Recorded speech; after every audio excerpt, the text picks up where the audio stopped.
The trailer drops. It's moody, it's exciting, and the cast list is everyone who's hot right now.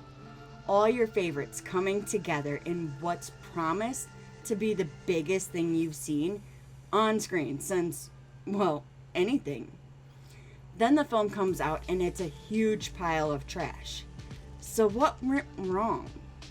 Before we begin, please like, share, and subscribe to our channel. Every new sub helps us achieve our goal and keeps us motivated to create new content. With that being said, I'm your host, Jamie, and here are 10 films with great casts that ultimately sucked. Number 1, Movie 43.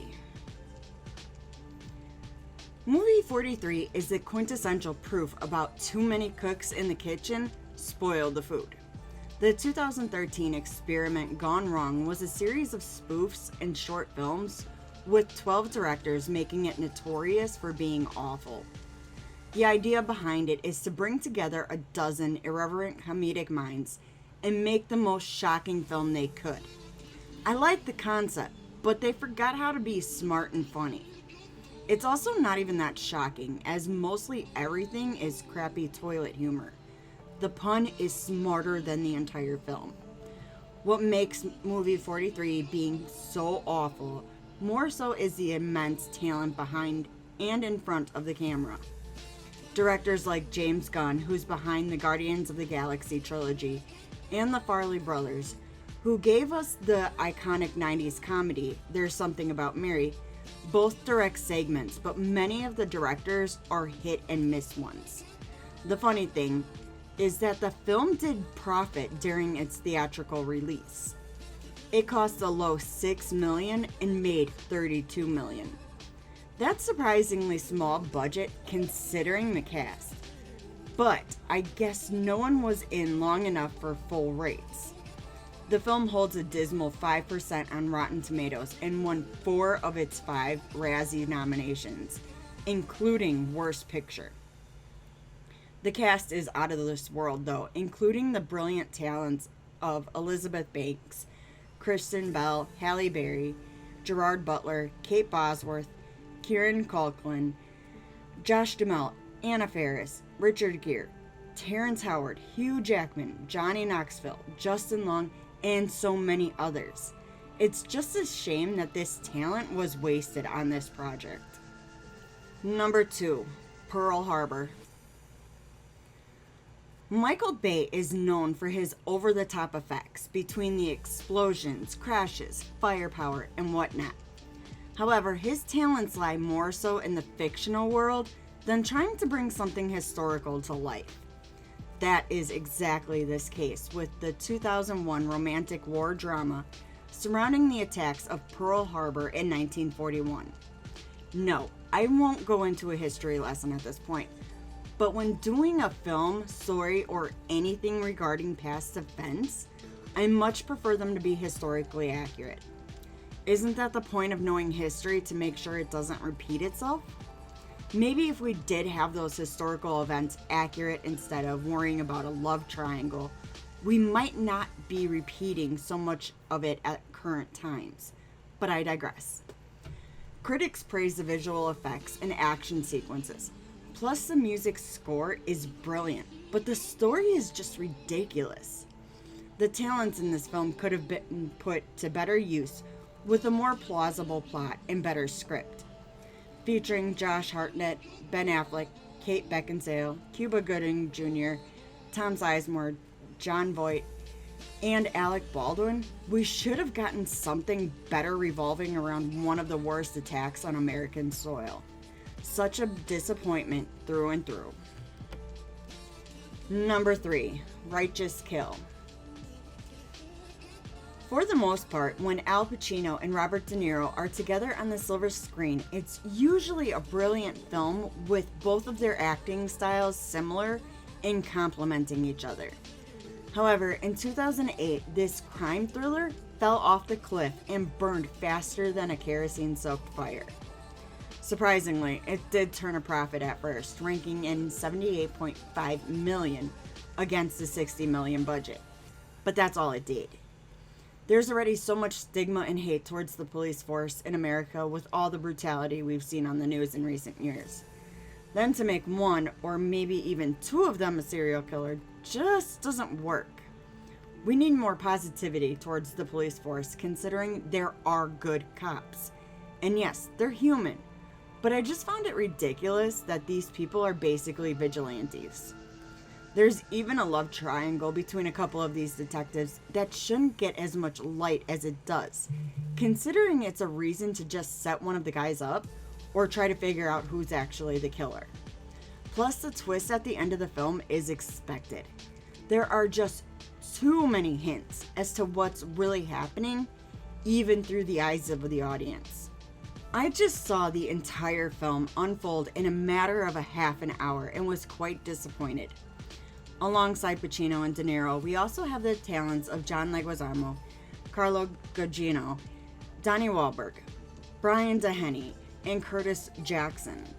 All in all, it was an utter waste of talent that should have been a better script and a stronger premise behind the whodunit mystery.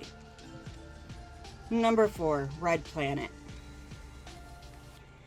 The idea behind Red Planet would be more interesting had it had a better plot line.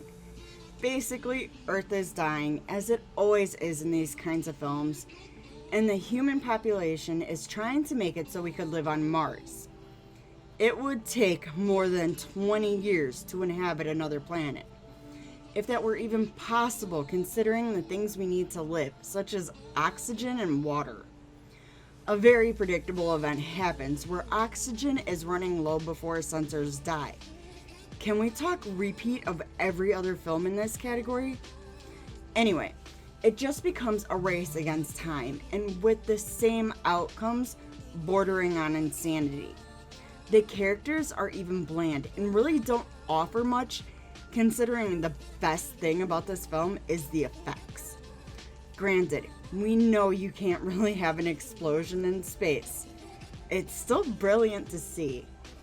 And this cast really should have brought something more to the film, however, it ultimately killed Val Kilmer's status.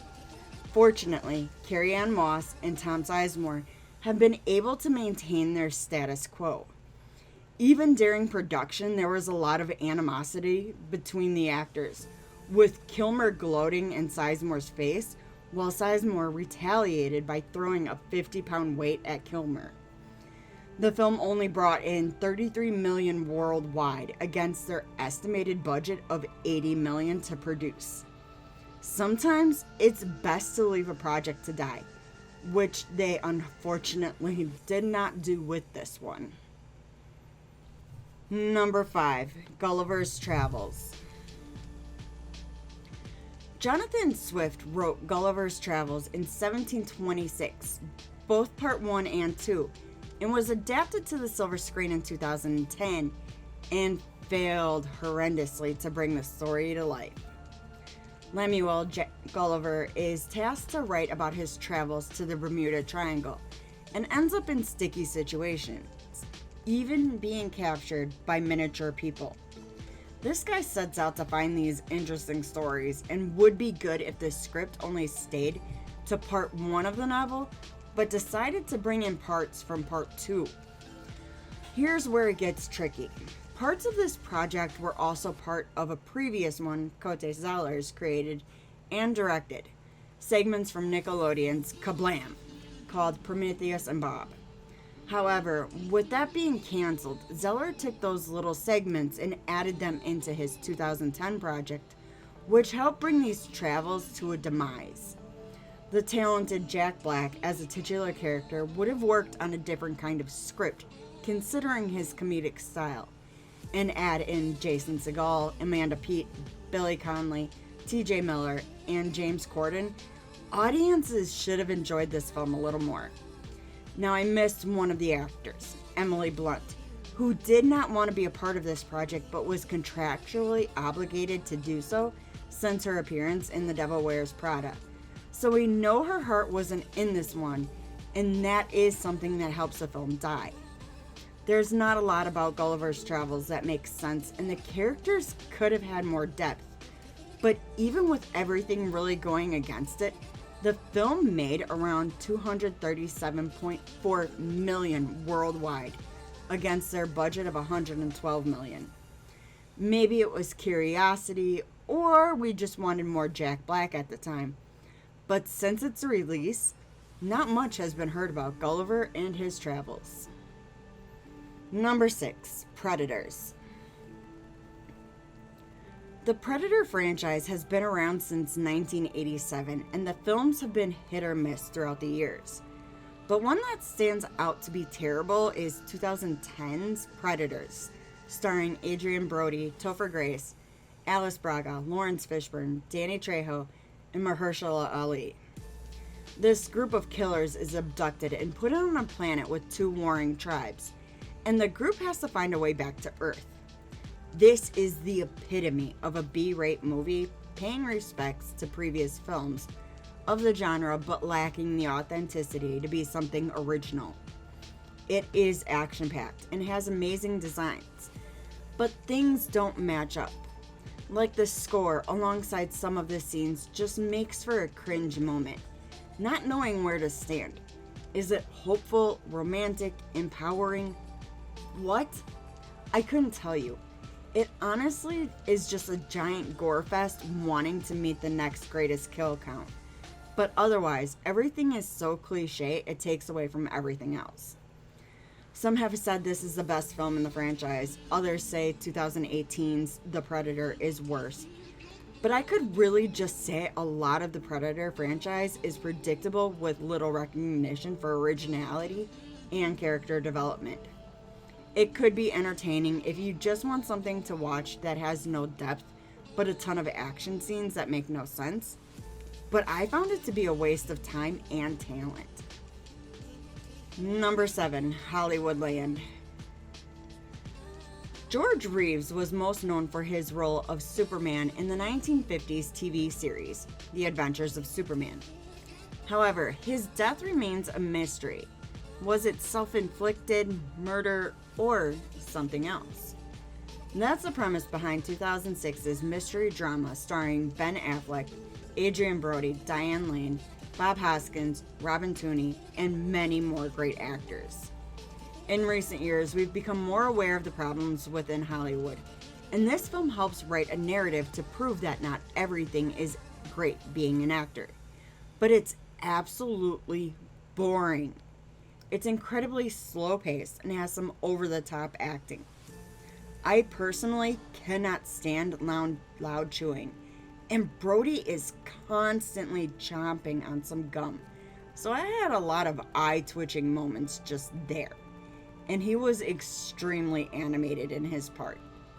Sure, there's a love story in this film between Reeves and Toni Mannix, where Reeves ended that affair to be with a new and upcoming actress, Lenora Lemon, bringing the question of, is this a possible motive for murder? There's 3 things that are possible causes of death for Reeves, and typically there would be one final cause, but it's not the case here. To this day, we don't know what happened to Reeves in his final hours, and to drag out these possibilities was wasteful. A lot of people claim that this is Affleck's best performance, which he was nominated for 7 awards, winning 3. Ultimately, the film is incredibly slow and not much to offer to audiences, except for a huge disappointment. Number 8, Lost in Space. In 1812, Johann David Wyss wrote the novel The Swiss Family Robinson, which is about a family who is traveling to find new land to settle on, but get shipwrecked near the East Indies. Then in the mid to late 60s, CBS created a TV series based on the novel, which was then followed by the 1998 film directed by Stephen Hopkins. The novel is a wonderful read, showcasing the differences of family dynamics from back in the day, and the TV series was pretty good as well. But something fell short with this film. It lacked the charm and charisma of the characters, while offering nothing but a battleground as the family tries to find their way home. One critic is quoted saying the film is the dumbest and least imaginative adaptation of a television series yet translated to the screen. And he was onto something, considering there is no value or originality to this adaptation. Sure, there was a huge profit and ended Titanic's 15 weeks at number 1, but still, it wasn't worth the wait to see. With the cast including William Hurt, Mimi Rogers, Heather Graham, Matt LeBlanc, Gary Oldman, and others, could not save this abysmal adaptation that not only got lost in space, but in translation. Number 9, The Avengers. This 1998 satirical spy action comedy is to not be confused with the 2012 MCU superhero film, considering even fans of the non-superhero genre will give credit where credit is due. The premise is one we've seen before, where a villain wants to control the weather and our spies are out to save the day, which is similar to the 60s British TV series that it was adapted from. This film is a prime example of something that should have never been made. Considering everything the series had, the film lacked horrendously. Even the characters lack the ability to adapt to a different time frame, taking everything from the 60s and translating them to the late 90s. This shouldn't be a difficult feat, but proves sometimes it's not something that's easily achievable. I read a review that claims this movie gives horrible movies, such as Howard the Duck, a good name, and that's saying something. The talented actors, including Ralph Fiennes, Uma Thurman, and Sean Connery, could not save this film. It was lackluster, full of moments where I was thinking, just get on with it already, and cringeworthy. The sexual tension between our spies is hit or miss, and should have been a total hit considering that's what was happening in the series. And Connery just could not pull off his character. I am a huge fan of Connery as well, and was highly disappointed with his role here. Honestly, you couldn't pay me to sit through this film ever again. Number 10, Planet of the Apes. In 2001, I remember going to the theater with my boyfriend at the time and a bunch of friends, all because they were excited for a new Planet of the Apes film, and I tagged along because it was a Tim Burton film. Now, I had never seen any of these films before, nor had I any ambition to after seeing this adaptation. Pierre Boulle's 1963 novel was something I enjoyed quite a bit, even if it was outside my normal reads, but this film was just more of a show that anything can happen, even a great director failing. With a star-studded cast featuring Mark Wahlberg, Tim Roth, Helena Bonham Carter, Michael Clarke Duncan, Chris Christopherson, Estella Warren, and Paul Giamatti, it became a waste of talents. Sure, the effects, makeup, and landscape are stunning, but the story is one full of hate that didn't translate well. In real life, racism is a huge issue, and this film goes to show that ruthlessness people have when they think they're superior. Some claim the film is respectful to previous materials, but most of the credit goes to the prosthetic makeup designer for his attention to detail in bringing these apes to life.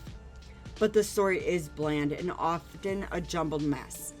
It's no wonder that this remake is not in the running to rent or buy. Number 11, Megalopolis. Francis Ford Coppola was so invested in this project that he ended up waiting years until his winemaking business was able to give him the money to produce this on his own in 2024. Studios didn't want to back the film in 1989 due to his previous projects being disappointments, and then again in 2001 due to the 9/11 attacks, and thought it insensitive. This plot is basically the Roman history, especially around the Roman Republic becoming the Roman Empire, except in an alternate 21st century New York City. Back in 1977, Coppola came up with this idea, and it would be an okay story if it aligned with our current state of affairs. Yes, the 1% rule this world as it always has. And there's always been battles between the ruling families on who's going to come out on top and be the next leader. We've seen this in real time. But to bring back the story of Caesar and Circe, I feel it could have just played better in this universe instead of a different one where magic exists. Caesar being able to stop time just seems weird and irrelevant to an actual story.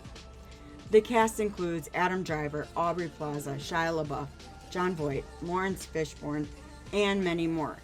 But even with their acting abilities, it couldn't save this film from the downfall that was quicker than the Roman Empire. Thanks for checking out the video. Did we leave any films off the list? Let us know in the comments. If you enjoyed the video, please like, share, comment, and subscribe to our channel. Don't forget to tap that bell icon to stay up to date with our latest releases. You can reach out to us on Twitter or X at StudiosFat, or chat with us on Discord, linked below. We're also now on Blue Sky. You can find us at studiosfat.bsky.social, which will also link below. If you're really enjoying our content and want to help support us, click that join button for exclusive content, rewards, and perks. Make sure to check out our very own merch store located at fatninja.shop. All proceeds go towards our next film project, so we'd greatly appreciate it. I've been your host, Jamie. Thanks again and take care.